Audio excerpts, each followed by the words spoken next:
하늘에서 위대한 신들이 내려오기 전 우리 지구에서는 과연 어떤 일들이 벌어지고 있었을까요? 한 번쯤 상상해 보신 적 있나요? 아마 많은 분이 고대 전설 속 인류의 창조주라 불리는 신비로운 존재, 아눈나키에 대해 들어보셨을 겁니다. 하지만 그들에게도 그들만의 이전 이야기가 있었다면 어떨까요? 오늘 저희는 고대 수메르 텍스트의 심장부에 숨겨진 놀라운 비밀을 파헤쳐 보려고 합니다. 인류가 등장하기 전에 원시적 혼돈과 우주적 전쟁, 그리고 교과서 어디에서도 가르쳐주지 않는 거대한 반란에 관한 이야기입니다. 우리는 흔히 신들이란 처음부터 풍요 속에서 아무 걱정 없이 세상을 다스렸을 거라 생각하곤 합니다. 하지만 그건 거대한 오해입니다. 사실 초기 신들은 감당하기 힘든 노동에 시달려야 했고 결국 참다 못해 폭동을 일으켰으니까요. 흥미롭지 않나요? 자, 이제 편안하게 자리를 잡고 긴장을 풀어보세요. 아득한 시간의 심연 속으로 긴 여행을 떠날 시간입니다. 여러분은 고대 신화가 실제 역사적 사건을 기록한 것이라 믿으시나요? 아니면 그저 조상들이 만들어낸 상상 속 이야기일 뿐이라고 생각하시나요? 지금 바로 댓글로 여러분의 생각을 공유해 주세요. 이 영상이 끝날 때쯤 여러분의 생각이 어떻게 바뀌어 있을지 정말 궁금하네요. 이 믿기 힘든 사건들의 규모를 제대로 이해하려면 우리는 수천 년 전의 과거로 거슬러 올라가야 합니다. 바로 티그리스강과 유프라테스강 사이의 땅, 고대 메소포타미아입니다. 인류 문명의 요람이라 불리는 이곳에서 신비로운 수메르 문명이 꽃을 피웠습니다. 그들은 단순히 도시의 유적만 남긴 것이 아니라 방대한 양의 도서관을 우리에게 남겼죠. 그들의 책은 종이가 아닌 낯선 쐐기 모양의 기호들이 새겨진 점토판이었습니다. 학자들은 이 쐐기 문자를 해독하기 위해 수백 년을 바쳤고 마침내 그 내용을 밝혀냈을 때 세상은 경악했습니다. 그 텍스트들에는 단순한 일상이나 거래 기록을 넘어 정교한 우주론과 세상의 창조 역사가 담겨 있었기 때문입니다. 오늘 우리의 여정에서 핵심이 될 자료는 두 가지 위대한 서사시입니다. 하나는 바빌로니아의 창세 신화이자 그 뿌리가 깊은 수메르 시대로 거슬러 올라가는 에누마 엘리시, 그리고 또 하나는 아트라하시스 서사시입니다. 인류의 발자국이 이 땅에 새겨지기도 훨씬 전 우리의 현실을 빚어냈던 존재들의 이름과 그들의 숨겨진 의도가 바로 이 고대 문장들 속에 잠들어 있습니다. 자, 아주 처음으로 거슬러 올라가 보죠. 우리가 아는 세상과 인간, 그리고 아누나키조차 존재하기 전 우리 우주는 과연 어떤 모습이었을까요? 아무것도 없는 끝없이 넓고 고요한 심연을 한번 상상해 보세요. 고대 수메르 점토판에 기록된 우주의 태초 모습이 바로 이랬습니다. 어둠을 밝히는 행성도 빛나는 별도, 발을 디딜 단단한 땅조차 없던 시절이었죠. 오직 끝없이 소용돌이치는 어둡고 거대한 태초의 바다만이 존재했습니다. 하지만 이 바다는 단순히 생명력 없는 물 덩어리가 아니었습니다. 수메르인들은 이 우주의 어둠 속에 두 거대한 신성한 존재가 하나로 뒤엉켜 있었다고 믿었습니다. 첫 번째 존재의 이름은 압수입니다. 그는 아주 맑고 평온한 민물을 상징하는 존재였죠. 두 번째 존재는 티아마트였습니다. 그녀는 압수와는 정반대로 거칠게 요동치는 바다의 짠물을 상징하는 예측 불허의 야생 그 자체였습니다. 고대인들에게 거대한 강이 민물과 바다의 짠물이 만나는 것은 곧 위대한 창조의 시작을 의미했습니다. 오늘날 연구자들은 이 아름다운 신화가 가스와 먼지 구름 속에서 태양계가 형성되는 과정을 묘사한 은유라고 보기도 합니다. 압수와 티아마트는 영겁의 시간 동안 완전한 평온 속에 머물러 있었습니다. 시간도 공간도 없이 오직 태초의 혼돈과 숨막힐 듯한 정적만이 흐르던 때였습니다. 우주의 그 무엇도 영원히 변하지 않고 머무를 수는 없습니다. 절대적인 우주의 고요함조차 말이죠.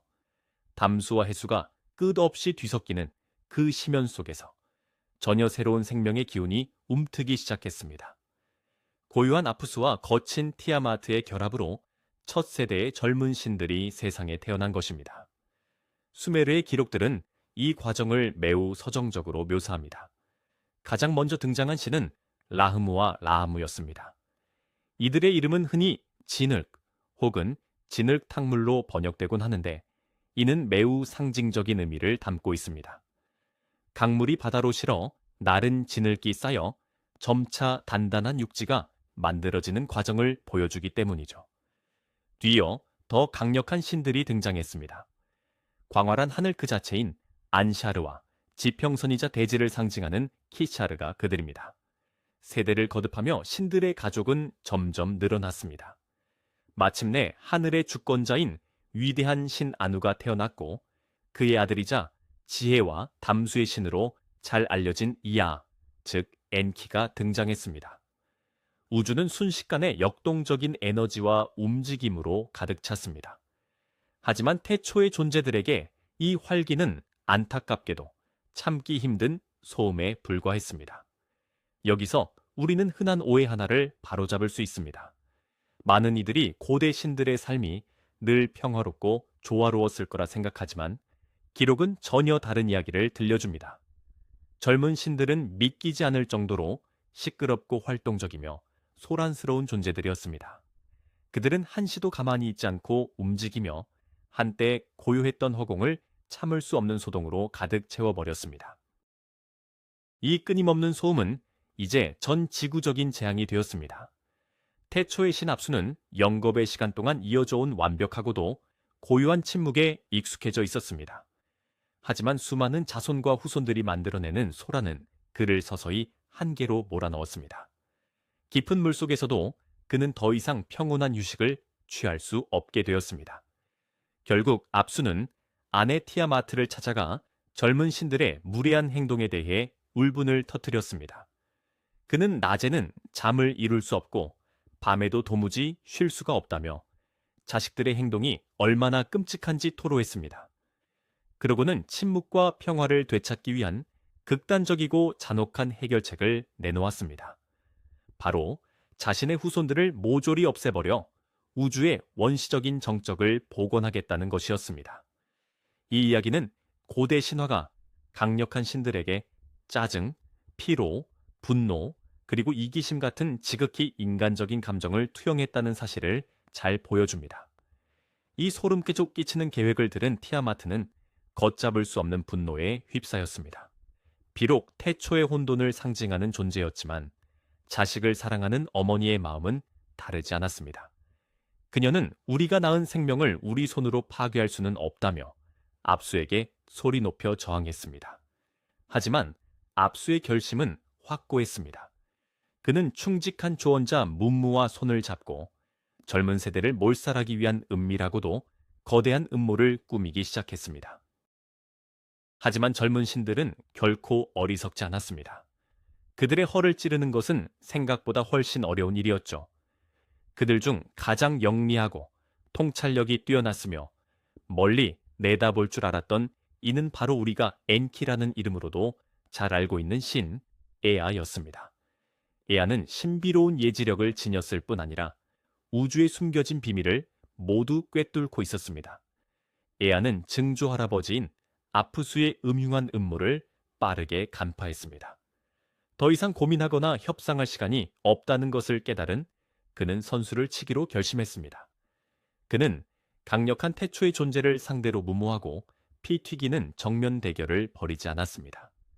대신 고대의 마법과 자신의 놀라운 지혜를 이용했죠. 에아는 상대를 완벽하게 잠재울 수 있는 강력한 주문을 만들어냈습니다.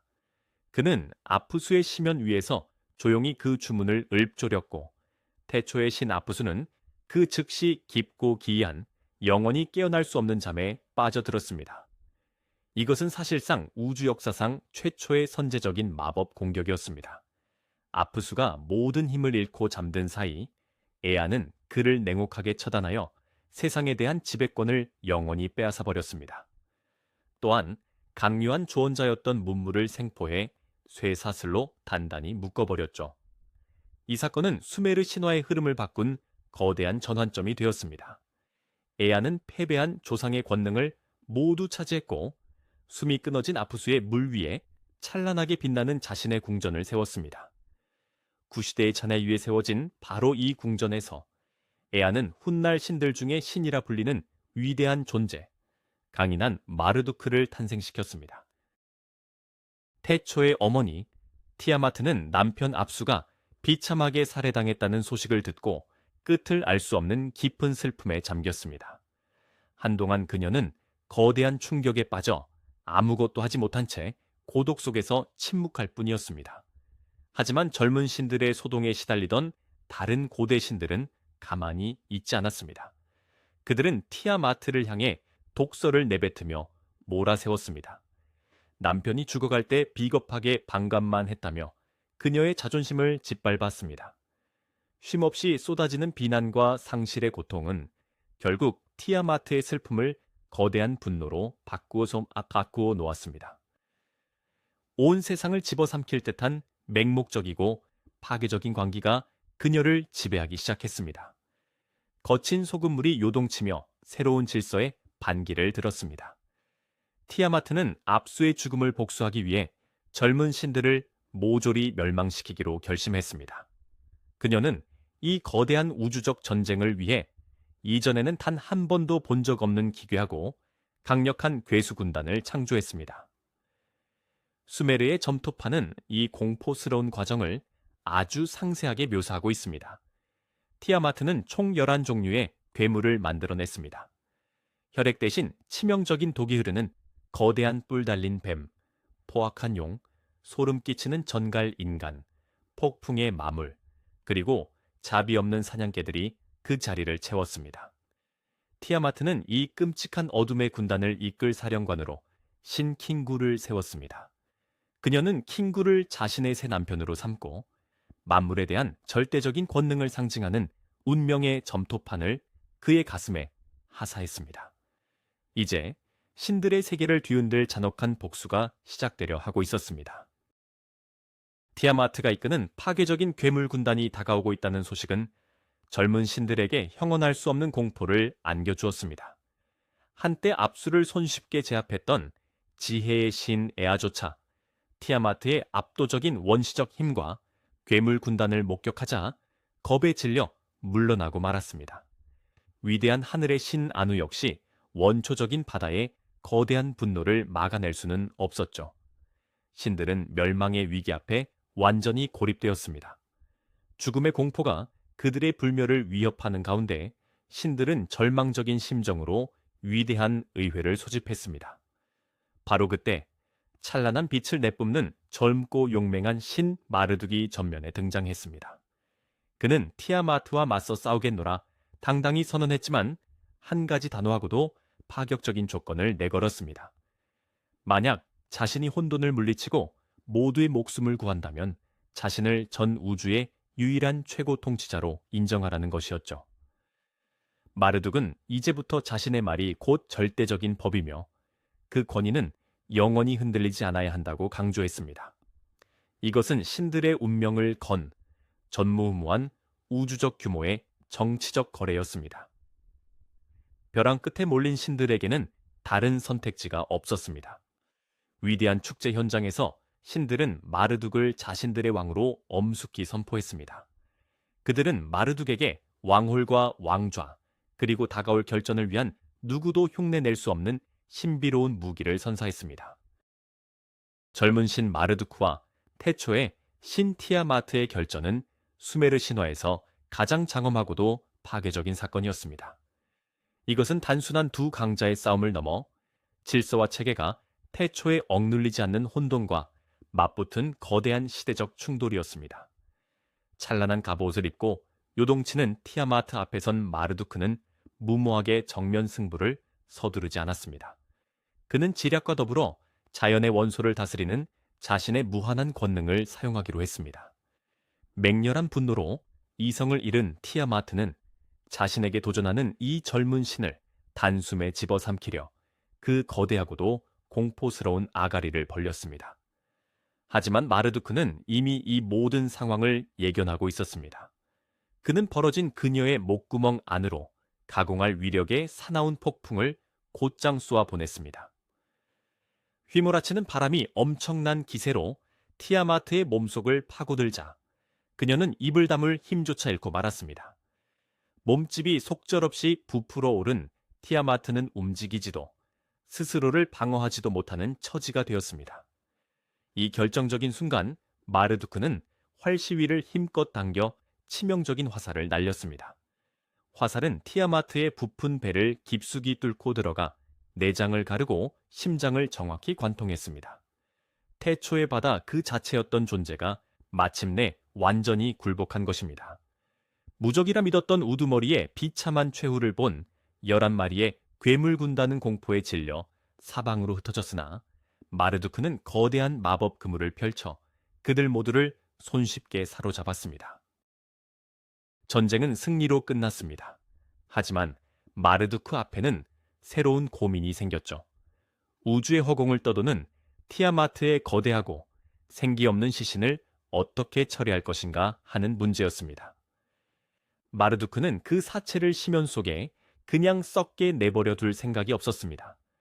그는 진정한 창조주의자, 새로운 지배자로서 이 혼돈의 잔해를 이용해 질서 있고 아름다운 세상을 만들기로 결심합니다. 이제 수메르 창조 신화에서 가장 흥미로우면서도 섬뜩한 순간이 펼쳐집니다. 마르두크는 강력한 무기를 휘둘러 티아마트의 거대한 몸을 마치 포를 뜨기 위해 물고기를 가르듯 단숨에 두 갈래로 쪼갰습니다. 그는 몸의 절반으로 끝없는 하늘을 만들었습니다. 그리고 혼돈의 물이 자신의 허락 없이는 결코 쏟아지지 못하도록 하늘을 견고하게 고정했습니다. 나머지 절반으로는 우리가 현재 살고 있는 이 단단한 땅, 대지를 빚어냈습니다.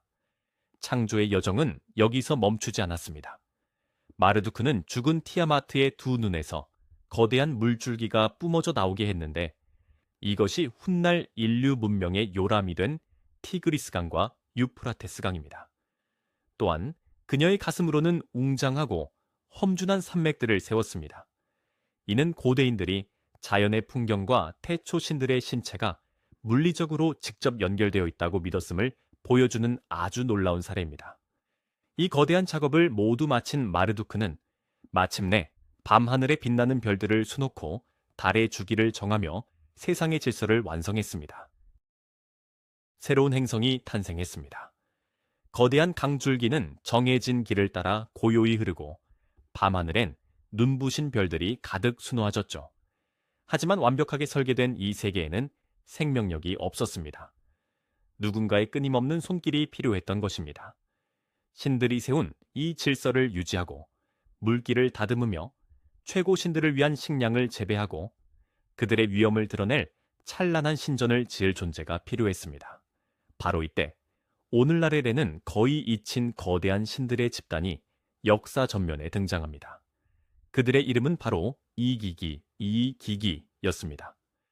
최고신인 아누나키가 절대 권력을 가진 지배계층이자 왕이었다면 이기기는 신들의 세계에서 실제 노동을 담당하는 계층이었습니다.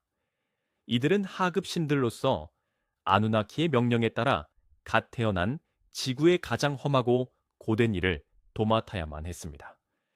현대 대중문화 속의 고대 신들은 마치 마법처럼 궁전과 음식을 만들어내며 전혀 일하지 않는 모습으로 묘사되곤 합니다.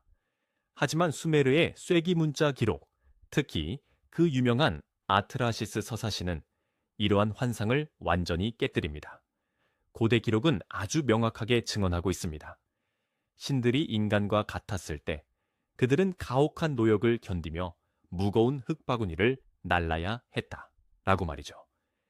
이기기 신들은 끝도 없이 수로를 파고 깊은 광산에서 자원을 캐내며 고통스러운 노동을 반복해야 했습니다. 하급 신들인 이기기의 고통은 실로 처참했습니다. 끝이 보이지 않는 가혹한 노동은 그야말로 지옥과도 같았죠. 그들은 이글거리는 태양 아래서 먼지와 흙탕물을 뒤집어 쓴 채 거대한 바위와 흙더미를 쉴 새 없이 옮겨야 했습니다. 그동안 최고 통치자인 아누나키들은 어떠했을까요? 그들은 하늘과 땅의 호화로운 궁전에서 유유자적하게 휴식을 취하며 이기기들에게 산의 진미와 향기로운 술을 바치라고 거만하게 명령할 뿐이었습니다. 단 하루의 휴식도 없이 이어지는 이 가혹한 중노동 속에서 그들이 느꼈을 육체적, 정신적 피로는 과연 어느 정도였을까요? 수메르의 점토파는 이 하급신들이 고통을 견뎌낸 시간을 놀라울 정도로 정확하게 기록하고 있습니다. 기록에 따르면 그들은 무려 40번의 노동주기 동안 이 짐을 짊어졌습니다. 이를 인간의 시간으로 환산하면 무려 3600년이라는 경이로운 숫자가 됩니다. 3600년이라니요. 그 기나긴 세월 동안 이들은 쉬지 않고 땅을 파고 짐을 나르며 지배층을 위한 궁전을 건설했습니다. 오늘날 메소포타미아의 젖줄이 된 거대한 운하들 역시 이들의 피와 땀으로 만들어진 것입니다. 하지만 아무리 신이라 할지라도 인내에는 한계가 있는 법입니다. 시간이 흐를수록 두 계급 사이의 긴장감과 뿌리 깊은 증오는 폭발 직전에 끓는 점을 향해 치달았습니다. 마침내 역사적인 그날이 밝았습니다. 견딜 수 없는 고통이 상상을 초월하는 한계점에 도달한 것이죠. 수천 년간 노예처럼 착취당해 온 이기기들은 도구를 내던졌고 행성 전체의 모든 작업은 완전히 중단되었습니다. 그들은 거대한 무리를 지어 모여 자신들의 비참하고 불공평한 운명에 대해 성토하기 시작했습니다. 사실 수메르 문헌이 묘사하는 이 사건은 인류가 탄생하기도 훨씬 전 지구 역사상 최초로 일어난 조직적인 노동쟁이였습니다. 신들은 절규했습니다. 짐이 너무나 무겁다고 끝도 없는 노동이 자신들의 신성한 힘을 앗아가며 죽음으로 몰아넣고 있다고 말이죠. 3600년이라는 긴 세월 동안 가슴 속에 켜켜이 쌓인 분노와 원한이 마침내 거센 파도처럼 터져 나왔습니다. 하위신들은 이제 더는 참지 않겠다고 결심했습니다. 오만하고 게으른 아눈나키들을 위해 묵묵히 등을 굽히던 시대는 끝난 것입니다. 그들은 즉각 행동에 나섰습니다. 지구의 최고 신 엔릴에게 달려가 노예 노동에서 즉각 해방해 줄 것을 강력히 요구하기로 한 것이죠. 이것은 평화로운 시위가 아니었습니다. 원초적인 분노로 가득 찬 격렬하고 파괴적인 폭동이었습니다. 결연한 의지를 보여주고 다시는 과거로 돌아가지 않겠다는 다짐으로 이기기들은 삽과 무거운 곡괭이, 흙을 나르던 바구니까지 모든 노동 도구를 한데 모아 거센 불길 속에 던져버렸습니다. 수천 년간 자신들을 올감했던 노예의 상징들을 그들 스스로 태워버린 것입니다. 자신들의 노동기구를 모두 던져 넣은 거대한 모닥불이 기괴한 불길을 내뿜고 있었습니다. 그 섯을 퍼런 빛을 뒤로 한 채 분노에 찬 수천 명의 이기기 신들은 칠흑 같은 어둠을 뚫고 에쿠르를 향해 진격했습니다. 위대한 도시 니푸르에 위치한 에쿠르는 단순한 건물이 아니었습니다. 그곳은 최고 신 엔릴의 절대 권위를 상징하는 화려하고도 견고한 요새이자 그의 개인 궁전이었죠. 스스로를 전능한 통치자라 믿어 의심치 않았던 엔릴은 이토록 대담하고 집단적인 반역이 일어날 줄은 꿈에도 생각지 못했습니다. 분노한 신들은 궁전의 높은 성벽을 겹겹이 에워싸고 거대한 성문을 부서질 듯 두드려댔습니다. 그들은 거친 함성을 내지르며 최후 통첩을 전달하기 위해 최고 통치자와의 대면을 완강히 요구했습니다. 깊은 밤, 일렁이는 불길이 불사신들의 얼굴을 붉게 물들이고 수천 명의 하급신들이 주인의 빛나는 궁전을 포위한 이 압도적이고도 공포스러운 광경을 상상해 보십시오. 에쿠르의 모든 거주자는 난생 처음 겪는 두려움과 혼란에 사로잡혔습니다. 엘리트 아누나키들이 지켜온 질서 정연한 세계에 치명적인 균열이 생긴 것입니다. 잠을 자던 엔릴은 창밖에서 들려오는 가공할 소음에 쏘스라치게 놀라 깨어났습니다. 횃불과 몽둥이로 무장한 채 끝없이 밀려든 이기기들의 인파를 확인한 순간 지상의 지배자인 그조차 극심한 패닉에 빠졌습니다. 그는 하인들에게 당장 모든 성문의 빗장을 굳게 걸어 잠그라고 비명을 지르듯 명령했습니다. 상황은 이미 완벽하게 통제 불능 상태였습니다. 포위된 궁전 안 엔릴은 직감했습니다. 자신의 개인 경호대만으로는 분노에 찬 불멸자들의 파상 공세를 영원히 막아낼 수 없으리라는 사실을 말이죠. 다급해진 그는 전령들을 급파해 최고 신들에게 도움을 청했습니다. 자신의 아버지이자 최고 신인 아누가 하늘에서 에쿠르로 강림하고 수중 궁전에 머무는 지혜의 신 엔키가 즉시 이곳으로 와줄 것을 간곡히 요청한 것입니다. 마침내 우주의 새 통치자가 긴장감이 감도는 궁전에 모이자 격분한 엔릴은 무력을 통한 해결을 주장했습니다. 주동자들을 엄벌에 처하고 반란을 일으킨 이기기들을 다시 진흙탕 속 광산과 운하로 내몰아야 한다고 소리 높였죠. 하지만 하늘의 신 아누는 보다 냉철하고 현실적이었습니다. 그는 이 거대한 반란이 일어난 진짜 원인부터 파악하기로 했습니다. 아누는 자신의 대변인인 누스쿠를 성문 밖으로 보내 그들이 왜 정당한 통치자에게 칼을 겨누었는지 물었습니다. 반란을 일으킨 이기기들의 대답은 단호하고도 명확했습니다. 우리 모두는 전쟁을 선포한다. 가혹한 육체노동이 우리를 서서히 죽이고 있다. 업무량은 도를 넘었고 우리가 짊어진 짐은 이제 감당할 수 없는 수준이다. 그들은 이 행성에서의 모든 육체노동으로부터 완전하고도 무조건적인 해방을 요구했습니다. 상황은 그 누구도 해결책을 찾지 못하는 깊은 정치적 교착 상태에 빠지고 말았습니다. 신들의 최고 평의회인 아누나키는 전례 없는 난제에 봉착했습니다. 파업을 선언한 하급신, 이기기들의 주장은 틀린 말이 하나도 없었습니다. 그들의 노동은 실로 가혹했고 생존을 위한 그들의 외침을 외면하거나 처벌하는 것은 신들의 정의로운 잣대로 보아도 명백한 불의였습니다. 하지만 이 행성을 유지하기 위한 누군가의 손길은 반드시 필요했습니다. 거대한 운하를 정비하지 않으면 강물은 범람하여 도시를 집어삼킬 것이고 씨를 뿌려 곡식을 기르지 않는다면 위대한 신들조차 곧 굶주림을 피할 수 없었기 때문입니다. 회의장의 긴장감은 시간이 갈수록 고조되었습니다. 엔릴은 초조하게 회의실을 서성였고 아누는 깊은 고민에 빠진 채에 묵묵부답이었습니다. 이 시스템의 위기에서 벗어날 안전한 길은 보이지 않았습니다. 강압적인 해결책은 신들 사이의 파괴적인 내전으로 이어지거나 방치된 지구가 황폐해져 결국 멸망에 이르게 될 것이 자명했습니다. 바로 이 절체절명의 순간 영리하고 지혜로운 신 엔키가 입을 열었습니다. 과거 어린 신들을 아프수의 분노로부터 구원했던 바로 그 엔키였습니다. 그는 신들 앞에 당당히 나서서 인류의 역사를 영원히 바꿀 파격적인 제안을 내놓았습니다. 새로운 존재, 원시 인류를 창조합시다. 그리고 신들의 무거운 멍에를 그들의 어깨에 옮겨주는 겁니다. 엔키가 제안한 아이디어는 천재적이면서도 그 냉혹한 실용주의 면에서 소름 끼칠 정도였습니다. 그는 단순히 새로운 일꾼을 찾는 수준을 넘어 오직 위대한 신들을 받들기 위해 설계된 살과 피를 가진 인공 생명체, 즉 생물학적 로봇이라는 새로운 종을 창조하자고 제안했습니다. 이 존재들은 복잡한 명령을 이해하고 도구를 능숙하게 다룰 만큼 영리해야 했지만 동시에 이기기들처럼 반란을 일으키지 못하도록 유전적으로 철저히 복종하게끔 설계되어야 했습니다. 신들의 의회는 이 구원과도 같은 계획에 크게 환호하며 안도했습니다. 그들은 즉시 맘이라는 별칭으로도 알려진 생명의 어머니 닌후르상 여신을 불러 자신들의 요청을 상세히 전했습니다.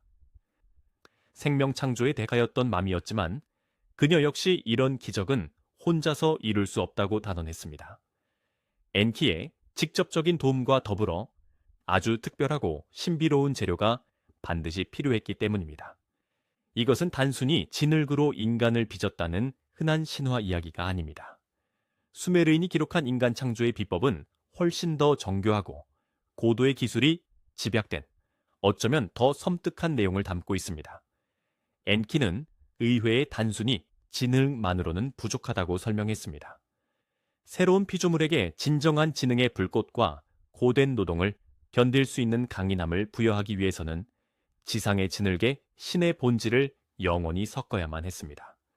그리고 이를 위해선 누군가의 피를 흘려야 하는 잔혹한 희생이 뒤따라야 했습니다. 아눈나키 최고의회는 냉혹하고도 소름 끼치는 결단을 내렸습니다. 새로운 노예 종족을 탄생시키기 위해 신들 중 한 명을 제물로 바치기로 한 것입니다. 그 화살은 과거 반란을 주도했던 영리한 신에게 향했습니다. 고대 기록에 웨일라 혹은 게쉬투에라 적힌 이 반역의 신은 뛰어난 지능을 가졌다는 바로 그 이유로 죽음의 운명을 맞이하게 되었습니다. 엄숙하고도 기괴한 분위기 속에서 처형은 무참히 집행되었습니다. 그의 몸에서 흘러나온 신성한 피, 즉 지능의 정수와 생명력은 재래용 그릇에 조심스럽게 담겼습니다. 고디어 지혜의 신 엔키와 어머니 신 마미의 전례 없는 유전자 실험이 시작되었습니다. 엔키는 심연의 민물 받아 앞주에서 길어올린 진흙을 깨끗이 정화했고, 마미는 그 진흙에 희생된 신 웨일라의 따뜻한 피를 정교한 비율로 섞었습니다. 수메르 점토판에 기록된 이 과정은 마치 현대의 유전공학자가 소독된 연구실에서 작업하는 모습처럼 놀라울 정도로 정밀합니다. 마미는 완성된 생체 물질을 정확히 14조각으로 나누어 왼쪽에 7개, 오른쪽에 7개를 나란히 놓았습니다. 신의 피와 지상의 진흙이 결합된 이 존재는 평생 땅에 얽매여 살아가야 하는 운명이면서도 복잡한 과업을 수행할 수 있는 신의 지능을 일부 미리 물려받은 완벽한 피조물로 설계되었습니다. 신의 피와 점토가 완벽하게 하나로 섞이자 어머니 여신은 그 위에 강력한 신성한 주문을 외우며 생명을 불어넣어 넣었습니다. 그렇게 준비된 새로운 종의 배아들은 특별히 선발된 14명의 산파 여신들의 자궁에 조심스럽게 안착되었습니다. 신들은 이 대담한 실험이 과연 어떤 결과를 맺을지 9개월이라는 긴 시간 동안 팽팽한 긴장 속에서 기다렸습니다. 흥미로운 점은 고대 수메르 신화가 인간 태아의 발달이라는 실제 생물학적 과정을 놀라울 정도로 정확하게 꿰뚫고 있다는 사실입니다. 마침내 약속된 10번째 달이 밝았습니다. 여신들의 태가 열리고 세상에 없던 완전히 새로운 존재들이 그 모습을 드러냈습니다. 건장한 남성 7명과 건강한 여성 7명, 인류의 첫 조상들이 탄생한 것입니다. 수메르 기록에 따르면 이들은 룰루라고 불렸는데, 이는 야생인이나 원시 노동자 또는 단순히 인간을 뜻합니다. 여기서 우리가 기억해야 할 사실이 있습니다. 지구의 첫 발을 내디딘 이들은 위대한 철학을 논하거나 우주를 탐구하며 삶을 즐기기 위해 창조된 것이 아니었습니다. 그들에게 부여된 유일하고도 절대적인 숙명은 바로 자신들을 만든 창조주를 영원히 섬기는 것이었습니다. 아이들이 자라나 제 발로 설 수 있게 되자 신들은 한시도 지체하지 않았습니다. 갓 태어난 인류의 손에는 무거운 곡괭이와 삽이 들려졌습니다. 바로 얼마 전 반란을 일으켰던 이기기 신들이 환호하며 불태워버렸던 그 노동의 도구들이었습니다. 엔키의 계획은 한치의 오차도 없이 적중했고, 그렇게 인류의 끝없는 노역이 시작되었습니다. 실험은 대성공이었습니다. 오랜 세월 고된 노동에 시달리던 이기기들은 마침내 노예의 굴레에서 벗어나 자유의 몸이 되었고, 비로소 깊은 안도의 한숨을 내쉴 수 있었습니다.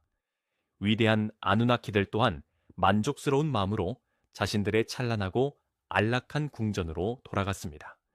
이제 새로운 노예들이 바칠 첫 수확물을 편안히 앉아 기다리기만 하면 되었죠. 그렇게 지구에는 인류의 시대라는 완전히 새로운 역사의 막이 올랐습니다. 초기에는 모든 것이 신들의 기대를 뛰어넘을 정도로 완벽하게 흘러갔습니다. 인류의 조상인 룰루는 믿기 힘들 정도로 강인하고 효율적인 일꾼들이었습니다. 그들은 신들보다 훨씬 빠르게 운하를 파고 더 높은 신전을 세웠으며 신들의 거대한 창고가 넘쳐날 정도로 풍족한 곡물을 길러냈습니다. 인류는 신들에게 있어 그 무엇보다 완벽하고 충실한 도구가 된 것입니다. 하지만 천재적인 신 엔키조차 간과한 치명적인 실수가 하나 있었습니다. 인간을 설계할 당시 지극히 중요한 생물학적 특성 하나를 고려하지 못한 것이죠. 번식이 매우 드물고 느렸던 불멸의 신들과 달리 인간은 소름 끼칠 정도로 엄청난 번식력을 가진 존재였습니다. 처음에 창조된 7쌍의 남녀는 순식간에 수백, 수천, 그리고 수만 명으로 불어났습니다. 지구는 무서운 속도로 인간들로 뒤덮이기 시작했습니다. 그들은 곳곳에 북적이는 도시를 건설하고 새로운 영토를 끊임없이 개척하며 걷잡을 수 없이 번식해 나갔습니다. 그리고 바로 이 지점에서 역사는 다시 한번 불길한 조짐과 함께 반복되기 시작했습니다. 태초의 신 압수가 왜 어린 신들을 몰살하려 했는지 기억하시나요? 이유는 바로 참을 수 없는 소음 때문이었습니다. 그런데 인간이 창조된 지 불과 1200년 만에 지구에서는 똑같은 일이 다시 벌어지고 말았습니다. 고대 기록에 따르면 당시 지구는 성난 황소처럼 포효했다고 합니다. 번성한 인류가 뿜어내는 매일 같은 소란과 소음이 얼마나 컸던지, 저 멀리 하늘 위에 있는 최고 통치자들의 궁전까지 그 소리가 울려 퍼질 정도였죠. 지상의 통치자였던 엔릴은 다시금 평화를 완전히 잃어버렸습니다. 밤낮 없이 이어지는 인간들의 웅성거림 때문에 잠 한숨 자지 못했고, 그 스트레스는 그를 미쳐버릴 지경으로 몰아넣었습니다. 과거 이기기 신들의 반란으로부터 자신을 구원해 주었던 인간이라는 피조물이 이제는 지독한 혐오의 대상이 된 것입니다. 결국 엔릴은 신들의 의회를 긴급 소집했습니다. 그는 인간들이 내는 소음이 이미 한계를 넘어섰다고 선언하며 이 생물학적 위협을 당장 처리해야 한다고 강력하게 주장했습니다. 늘 극단적인 해결책을 선호했던 엔릴은 지체 없이 지상에 치명적인 역병을 내렸습니다. 치료법도 없는 무서운 질병이 인구로 북적이는 도시들을 휩쓸었고 수천 명의 사람들이 처참하게 죽어갔습니다. 이것은 신이 자신이 직접 만든 피조물을 의도적으로 멸절시키려 했던 역사상 최초의 기록으로 남게 되었습니다. 하지만 인구를 줄이려던 엔릴의 계획은 뜻밖의 난관에 부딪혔습니다. 자신이 창조한 인간들에게 깊은 책임감을 느꼈던 자비로운 신, 엔키가 개입했기 때문입니다. 그는 인간들에게 질병의 신을 달래는 제사법을 몰래 전수했고 덕분에 역병은 물러갔습니다. 살아남은 인류는 금세 다시 번성하기 시작했고 세상은 이전보다 더 시끄러워졌습니다. 이를 지켜본 엔릴은 형언할 수 없는 분노에 휩싸였습니다. 그는 훨씬 더 파괴적인 기상무기를 꺼내들기로 결심했습니다. 폭풍의 신에게 비를 완전히 멈추라 명하자 온 지구에 수년간 끔찍한 가뭄이 이어졌습니다. 강줄기는 말라붙었고 작물은 타 죽었으며 전 세계적인 대기근이 시작되었습니다. 수메르의 기록은 이 시기를 암흑의 시대로 묘사합니다. 굶주림에 미친 사람들이 뿌리를 캐먹고 빵 한 조각을 위해 자식마저 팔아넘겨야 했던 비극적인 날들이었습니다. 그것은 치밀하게 계획된 명백한 제노사이드였습니다. 하지만 이번에도 인류는 기적처럼 살아남았습니다. 엔키가 다시 한번 명령을 어기고 자신의 지하 수원에서 물고기를 보내 인간들을 먹여 살린 것입니다. 엔릴은 이제 어설픈 방법으로는 통하지 않는다는 사실을 깨달았습니다. 결국 그는 비밀 회의를 소집해 모든 신에게 엄중한 침묵의 맹세를 강요했습니다. 그리고 지상의 모든 생명체를 쓸어버릴 대홍수를 선언했습니다. 인류라는 실패한 실험을 영원히 지워버리기로 한 것입니다. 그러나 엔키는 교묘한 빈틈을 찾아냈습니다. 그는 자신의 충직한 사제인 아트라시스의 오두막 벽에 대고 홍수의 경고를 속삭였고 거대한 방주를 만들라고 지시했습니다. 그렇게 인류의 첫 번째 시대가 막을 내리고 오늘날 우리가 잘 아는 역사가 시작되었습니다. 이처럼 고대 수메르의 점토파는 우리에게 놀랍고도 때로는 경외심마저 드는 비밀들을 들려줍니다. 지구의 역사는 찰흙과 신의 피로 첫 인간이 빚어지기 훨씬 이전부터 이미 시작되고 있었습니다.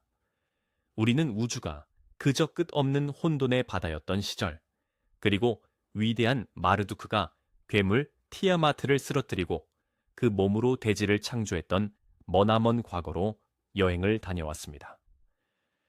무엇보다 흥미로운 사실은 잊힌 신들의 종족, 이기기에 대한 이야기일 것입니다. 그들이 느꼈던 참을 수 없는 피로와 그로 인해 일어난 반란이 역설적이게도 인류가 탄생하게 된 진짜 이유였으니 말이죠. 우리는 지친 신들의 어깨에서 짐을 덜어주기 위해 창조된 이른바 위대한 타협의 후예들인 셈입니다. 이 고대의 기록들은 신화에 대한 우리의 고정관념을 완전히 뒤바꿔 놓습니다. 오늘 저와 함께 고대의 신비 속으로 깊이 빠져들어 주셔서 정말 감사합니다. 이 이야기가 편안한 휴식이 되었기를, 그리고 여러분의 밤에 신선한 영감을 불어넣어 주었기를 바랍니다. 오늘 들려드린 수메르의 이야기가 흥미로우셨다면 구독과 좋아요 부탁드립니다. 여러분의 작은 관심은 더 흥미로운 이야기를 만드는 데 큰 힘이 됩니다. 이제 잠들기 전 댓글로 여러분의 생각을 들려주세요. 여러분은 이 고대 신화 속에 과거 초고대 문명의 실제 역사가 숨겨져 있다고 믿으시나요? 아니면 단지 고대 사제들이 만들어낸 천재적인 상상력의 산물일 뿐일까요? 그럼 편안한 밤 되세요. 우리는 다음번 역사의 수수께끼 속에서 다시 만나겠습니다. 안녕히 주무세요.